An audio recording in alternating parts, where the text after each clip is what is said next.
ನಮಸ್ಕಾರ ಮನಿ ನೈನ್ ಕನ್ನಡಕ್ಕೆ ಸ್ವಾಗತ. ನಾನು ಮಲನಗೌಡ ಮಾಲಿ ಪಾಟೀಲ್. ಬನ್ನಿ ಇವತ್ತಿನ ಎಪಿಸೋಡ್ನಲ್ಲಿ ನಾವು ಈ ಬಾರಿಯ ಕೇಂದ್ರ ಸರ್ಕಾರದ ಬಜೆಟ್ನಲ್ಲಿ ಮಹಿಳಾ ಸಬಲೀಕರಣಕ್ಕೆ ಎಷ್ಟು ಮಟ್ಟಿಗೆ ಪ್ರಾಮುಖ್ಯತೆಯನ್ನು ಕೊಡಲಾಗಿದೆ ಎಂಬುದರ ಬಗ್ಗೆ ಒಂದಷ್ಟು ಡೀಟೇಲ್ ಆಗಿ ತಿಳಿದುಕೊಳ್ಳುವಂತಹ ಪ್ರಯತ್ನವನ್ನು ಮಾಡ್ತಾ ಹೋಗೋಣ. ವಿತ್ತ ಸಚಿವೆ ನಿರ್ಮಲಾ ಸೀತಾರಾಮನ್ ಸಂಸತ್ನಲ್ಲಿ 2024ನೇ ಸಾಲಿನ ಕೇಂದ್ರ ಸರ್ಕಾರದ ಮಧ್ಯಂತರ ಬಜೆಟ್ ಅನ್ನು ಮಂಡನೆ ಮಾಡಿದ್ದಾರೆ. ಈ ಬಾರಿಯ ಕೇಂದ್ರ ಸರ್ಕಾರದ ಬಜೆಟ್ನಲ್ಲಿ ಮಹಿಳಾ ಸಬಲೀಕರಣಕ್ಕೆ ಪ್ರಾಮುಖ್ಯತೆಯನ್ನು ಕೊಡಲಾಗಿದೆ.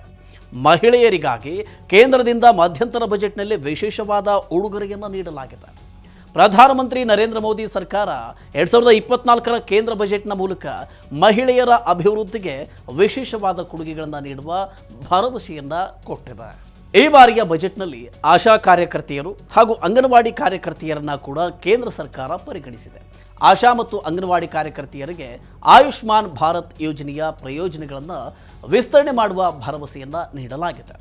ವಿತ್ತ ಸಚಿವೆ ನಿರ್ಮಲಾ ಸೀತಾರಾಮನ್ ಬಜೆಟ್ ಮಂಡನೆಯ ವೇಳೆ ಆಯುಷ್ಮಾನ್ ಭಾರತ್ ಯೋಜನೆಯ ಪ್ರಯೋಜನಗಳನ್ನು ದೇಶದ ಎಲ್ಲ ಆಶಾ ಮತ್ತು ಅಂಗನವಾಡಿ ಕಾರ್ಯಕರ್ತೆಯರಿಗೆ ನೀಡಲಾಗುತ್ತೆ ಅಂತ ತಿಳಿಸಿದ್ದಾರೆ. ಕೇಂದ್ರ ಹಣಕಾಸು ಸಚಿವರು ತಮ್ಮ ಬಜೆಟ್ನ ಭಾಷಣದಲ್ಲಿ ಕಳೆದ ಕೆಲವು ವರ್ಷಗಳಲ್ಲಿ ಮಹಿಳೆಯರು ಹೆಚ್ಚಿನ ಸಂಖ್ಯೆಯಲ್ಲಿ ಉದ್ಯೋಗಿಗಳಾಗ್ತಾ ಇರುವ ಬಗ್ಗೆ ಮಾತನಾಡಿದ್ದಾರೆ.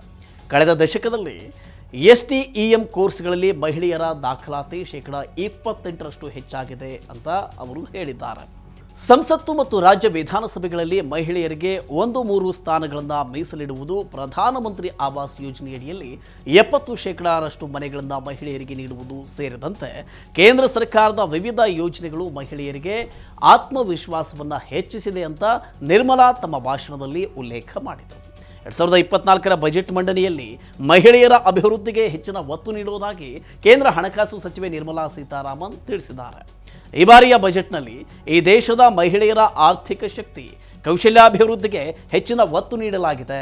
3 ಕೋಟಿ ಮಹಿಳಾ ಲಕ್ಷಾಧಿಪತಿಗಳನ್ನು ಸೃಷ್ಟಿಸುವ ಗುರಿಯನ್ನು ಹೊಂದಲಾಗಿದೆ ಅಂತ ಹೇಳಿದ್ದಾರೆ.